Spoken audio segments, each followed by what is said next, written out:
ازيكم يا حلوين؟ وحشتوني جدا جدا. النهارده هنتكلم عن موضوع مختلف ومثير جدا. ايه رايكم نعرف مع بعض ازاي بيتم تصوير الدراما الكوريه اللي كلنا بنحبها، وهنكتشف اسرار وحاجات مش متوقعه في الدراما الكوريه. فلو جاهزين يلا بينا نبدا. اول حاجه التحضير والتخطيط، كل حاجه عندهم محسوبه بالمليمتر حرفيا. ما يبداوا تصوير في اي دراما بيقعدوا شهور يخططوا، كل مشهد بيتكتب وبيتراجع اكتر من مرة علشان يتأكدوا انه مناسب.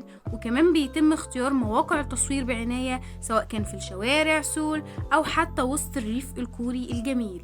تاني حاجة التصوير بيتم أثناء العرض، فين إن معظم الدراما الكورية بتتصور أثناء عرضها على التلفزيون، يعني الحلقات اللي بتشوفها لسه ممكن تكون في التصوير، علشان كده ممكن يحصل تغيير في القصة بناء على تعليقات الجمهور.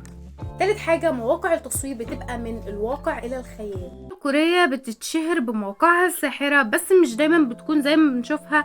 أوقات كتير بيتم تعديل الأماكن باستخدام تقنيات ال CGL اللي هي الجرافيكس علشان يضيفوا تفاصيل خيالية للموضوع. رابع حاجة معانا هي ضغط الوقت والتصوير على مدار الساعة كاملة. العمل بيشتغل ليل ونهار، في مشاهد ممكن تتصور أكتر من 20 ساعة في اليوم، خصوصا لو الحلقات قربت على موعد العرض، وده بيخلي الممثلين والطاقم دايما مرهقين لكن ملتزمين جدا بشغلهم.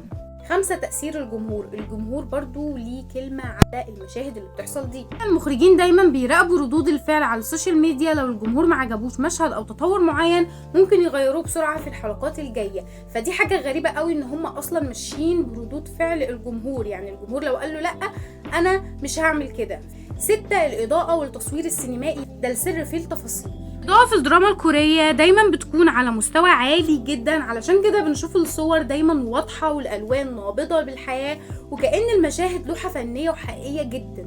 وبس يا حلوين، ده كان الفيديو بتاعنا وهو كواليس تصوير الدراما الكورية. لو عجبكم الفيديو متنسوش تعملوا لايك وسبسكرايب القناة عشان توصلكم كل الفيديوهات الجديدة، واشوفكم في فيديو جديد حلوين، ومع السلامة وانيو.